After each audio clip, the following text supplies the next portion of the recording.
Alright guys, how's it going? It's the 25th of October 2019. It's 10 minutes to 12, just so you know. Let me grab my coffee and let's do this. Now, obviously, because the Blender conference is on, these guys are taking a slight, I can't even call it a break. They're taking a slight divergence away from development, which is completely understandable.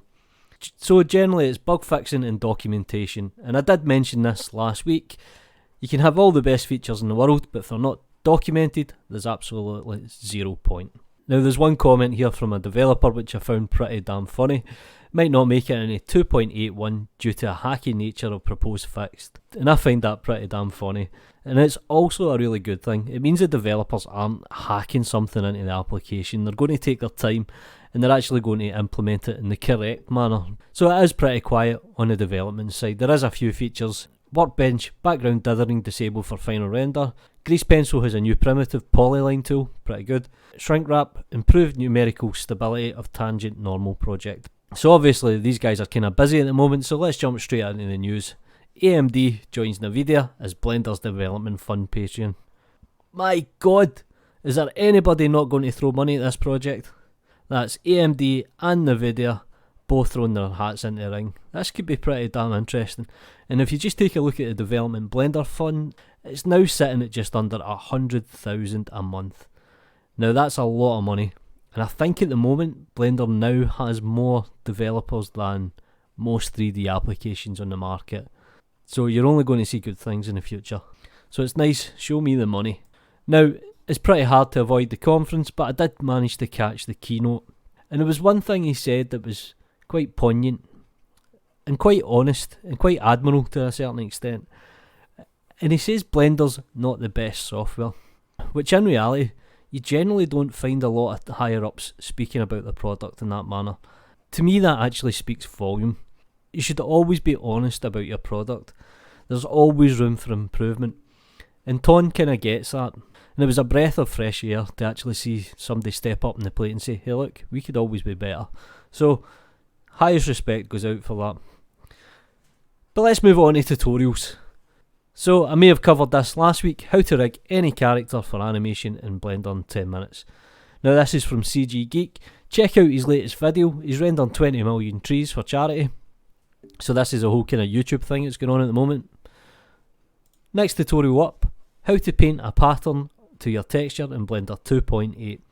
And this is from 25 Games. Pretty good stuff. I had a quick look over it. Looks good enough. So the next one that caught my attention, Clay Stop Motion Shader Tutorial. Now this is a pretty nice shader.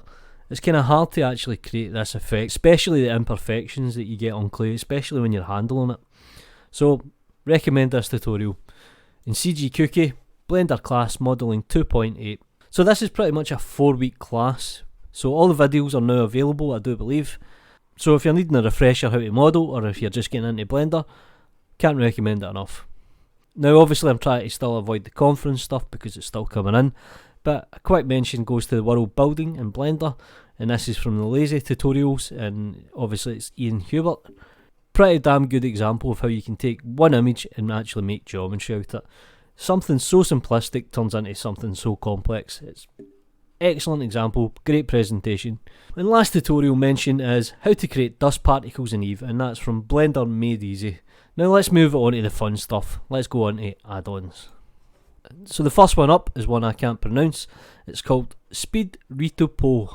So SpeedRetopology. Now obviously there's a few options when it comes to retopology in Blender. Now this one looks pretty damn good, and I'll probably review it in the next couple of weeks. Now this is a pretty streamlined application, but take a look at the developer's other plugins. He has a few commercial and a few free ones. One's called Speed Sculpt, can't recommend it enough. Asset Management, that's a commercial tool for handling assets. SpeedFlow, SpeedRepo, Right Mouse, Pie Menu version 2, and Smart Cursor. I'll show you Smart Cursor in a minute. So he's a pretty well established developer, and his scripts are pretty damn good. So the next one up is Softmod for Blender. This add-on for Blender will allow you to create a widget that is going to deform a mesh based on the influence of a vertex group. Looks good. And it's also free. How good is this community at times, seriously? So this is a Smart Cursor tool that I was talking about. Pretty simple, basic tool, but Speeds up your workflow, and for me, that's always a good thing. And this is the Right Mouse Pie Menu version 2, also free as well. And Node Expressions add-on full, now available for free, and this is on GitHub, and I believe there's quite a few videos on YouTube covering the basics. Now, I've not covered every single add-on that there is because there's quite a lot. Go and take a look at BlenderNation.com. These guys are always on point when it comes to news. So, let's move on to Animation of the Week. Animation of the Week. Now, this just get posted on Reddit. Pretty short animation, but it's claymation style, so it kind of goes back to that shader tutorial as well. And I was born in the 80s, so I kind of had Doug in my life at some point. So pretty sweet animation, nice and simple, but the shader effect and the claymation effect's nice. And I might actually make a tutorial showing you how to do something like that. And render of the week. Now, I think this might be an old render that's resurfaced, but I thought it was pretty damn good, and Ice Cube's cool as hell. So, thank you for listening to me rant. It's came at that time again, guys. You know what to do. If you're not subscribed, subscribe to the channel, like the video, share the content. You know what to do. Peace.